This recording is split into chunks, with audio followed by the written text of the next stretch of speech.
Hello, नमस्ते, सत श्री अकाल and very good evening friends. कैसे हैं आप सब? आई होप कि आप सभी बहुत अच्छे होंगे। तो फ्रेंड्स, ये जो ग्रुप है ये फॉर्म किया गया RFS 25, जो हमारी 8 डेज़ की वर्चुअल चैलेंज एक्टिविटी कल से शुरू होने वाली है। 20 जुलाई टू 27 जुलाई 8 डेज़ का ये वर्चुअल चैलेंज कल से शुरू होने वाला है।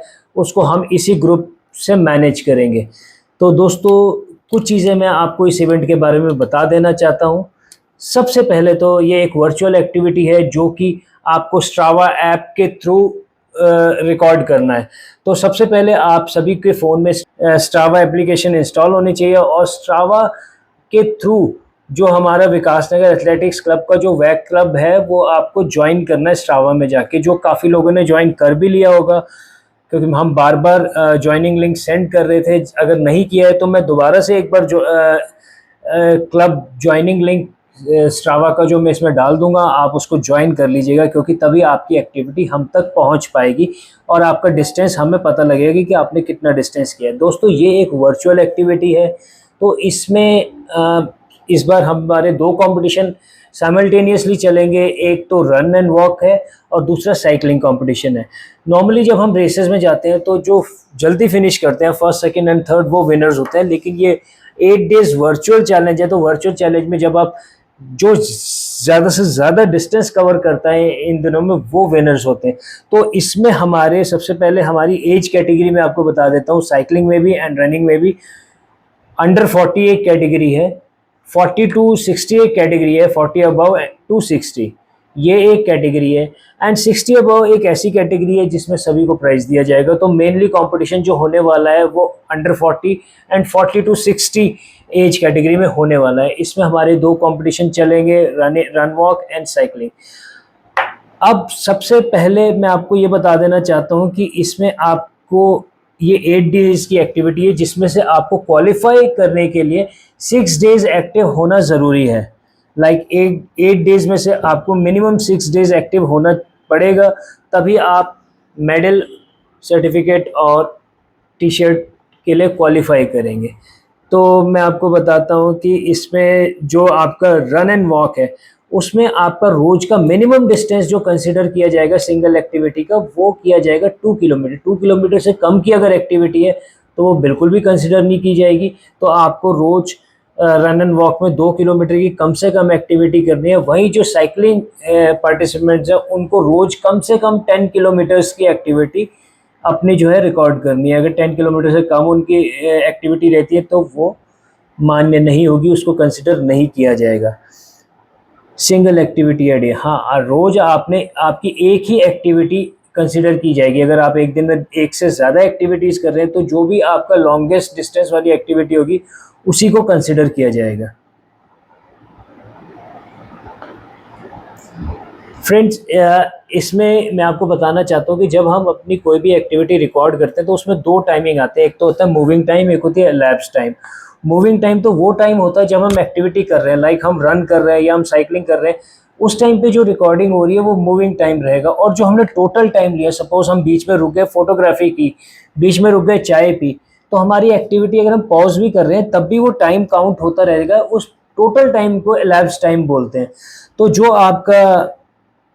आपकी एक्टिविटी रहेगी रनिंग के लिए, आपकी एक्टिविटी का 1.5 टाइम्स elapsed टाइम आप ले सकते हैं, उससे ज़्यादा नहीं होना चाहिए। लाइक आपने 1 घंटा रनिंग की तो आपका टोटल जो elapsed टाइम है वो 1.5 घंटे से ऊपर की एक्टिविटी नहीं होनी चाहिए। मतलब 1.5 गुना टाइम आप elapsed टाइम आपका होना चाहिए। अगर उससे ज़्यादा बढ़ के आता है तो वो कंसिडर नहीं की जाएगी एक्टिविटी, क्योंकि कई बार ऐसा होता है कि लोग पॉज करते हैं और पॉज ज़्यादा देर के लिए ले लेते हैं, अपने और कामों में लग जाते हैं और फिर उसी एक्टिविटी को कंटिन्यू करते हैं जिससे कि डिस्टेंस बढ़ जाए। लेकिन आपका 1.5 गुना टाइम ही आप ले सकते हैं, 1.5 टाइम्स आप elapsed टाइम आपका होना चाहिए। अगर आपने 1 घंटा एक्टिविटी की है तो आपका टोटल टाइम जो है 1.5 आवर्स, मतलब 1 घंटा 30 मिनट तक हो सकता है। अगर आपने 2 घंटे की एक्टिविटी की है तो आपका टोटल टाइम जो है वो 3 घंटे हो सकता है। तो मतलब 1.5 टाइम से ज़्यादा आपका elapsed टाइम नहीं होना चाहिए। वहीं साइकिलिंग के लिए आपका जो elapsed टाइम दिया गया है वो 2.5 टाइम्स दिया, मतलब 2.5 गुना तक आप टाइम ले सकते हैं। अगर आपने 1 घंटा अगर आपने मूविंग टाइम आपका है तो आपका टोटल टाइम जो elapsed टाइम है वो आपका 2.5 घंटे तक हो सकता है। ये साइकिलिंग के लिए है। एक दिन में आपकी मल्टीपल एक्टिविटीज अलाउड नहीं होंगी। जो भी आपका लॉन्गेस्ट एक्टिविटी, ये मैं आपको बता चुका हूँ, जो भी आपकी लॉन्गेस्ट एक्टिविटी होगी वही कंसिडर की जाएगी। कोई भी टैग्ड एक्टिविटी, लाइक हम स्ट्रावा पे टैग कर देते हैं कि ये हम लोगों ने साथ में एक्टिविटी की, तो यार चल एक ही एक्टिविटी को टैग कर लेते हैं, तो वो क्या होता है कि सभी का डिस्टेंस सेम हो जाता है।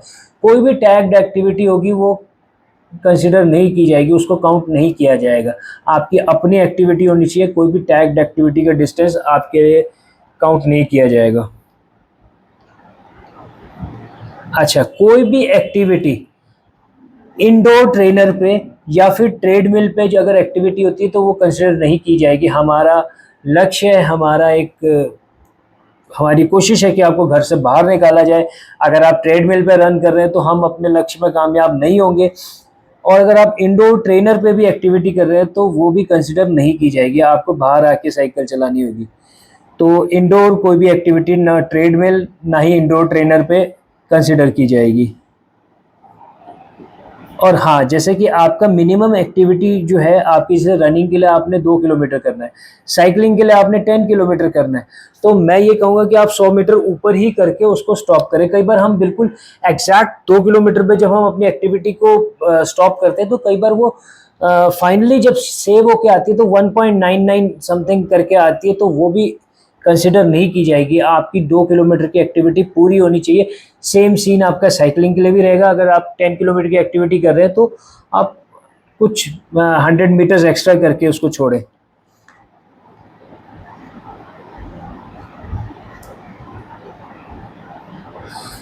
Use of multiple devices are not allowed. Like कभी कभी क्या होता है कि हम लोग फ़ोन से भी रिकॉर्डिंग कर रहे हैं, अपनी वॉच से भी रिकॉर्डिंग कर रहे हैं, या मल्टीपल डिवाइसेस, और अपने साइकिल के जो हम लोग साइकिल कंप्यूटर लगाते हैं उससे भी रिकॉर्डिंग हो रही है। तो वो जब स्ट्रावा से सब कोई कनेक्ट होता है तो वो जाके 2-3 एक्टिविटी आपकी सेव हो जाती है और डिस्टेंस आपका बढ़ जाता है। तो मैं आपको पहले ही बता देता हूँ कि कोई भी मल्टीपल डिवाइसेस वाली एक्टिविटी हम कंसिडर नहीं करेंगे। ऑटोमेटिकली उसमें से एक एक्टिविटी हम कंसिडर करेंगे जो लॉन्गेस्ट डिस्टेंस वाली होगी। तो इस चीज़ का आपने ध्यान रखना है कि मल्टीपल डिवाइसेस आपने यूज़ नहीं करनी है।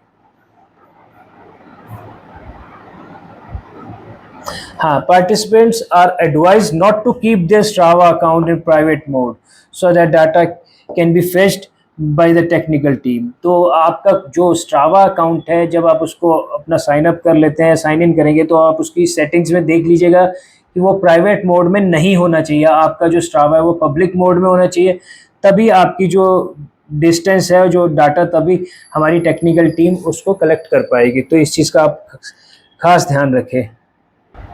And the last one is athletes must ensure they are medically fit to participate। आप medically बिल्कुल fit होने चाहिए। The event is to spread the awareness that habit of physical activity is a good habit to stay healthy।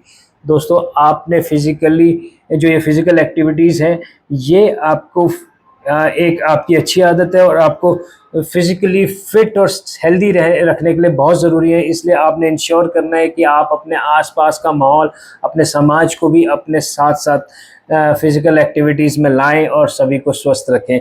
ये हमारी कुछ updates थी। I hope कि आप सभी समझ चुके होंगे। इसके अलावा मैं इसमें मेरा नंबर भी रहेगा और जो हमारे रेफरी रहेंगे नितिन कुमार जी, उनका नंबर भी मैं मेंशन कर रहा हूँ। कोई भी क्वेरी हो तो आप हम लोगों से पर्सनली डीएम पे पूछ सकते हैं। इसमें आपको कुछ बूस्टर्स भी दिए जाएंगे। जिस टाइम वो बूस्टर्स एक्टिविटीज़ दी जाएंगी तो ग्रुप ओपन कर दिया जाएगा, आप इसमें अपनी एक्टिविटीज़, बूस्टर एक्टिविटीज़ डाल सकते हैं। एंड आई रिक्वेस्ट, क्योंकि हमने इसमें से डेटा फैच करना है, तो कोई भी good morning, good night, anything else, no other message should be post in the group. तो आपको जो आपकी एक्टिविटी या बूस्टर एक्टिविटी से रिलेटेड जो भी मैसेज होगा वही आपने इसमें पोस्ट करना है जब जब इस ग्रुप को खोला जाएगा। तो thank you very much, all the best to all the participants.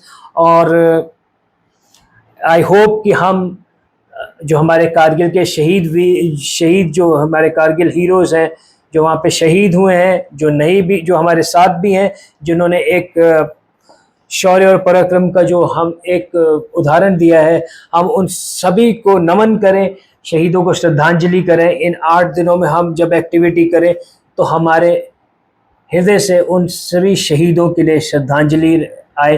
तो मैं आप सभी को ऑल द बेस्ट कहता हूं और मैं आप सभी को कहता हूं कि चक दे। Thank you so much.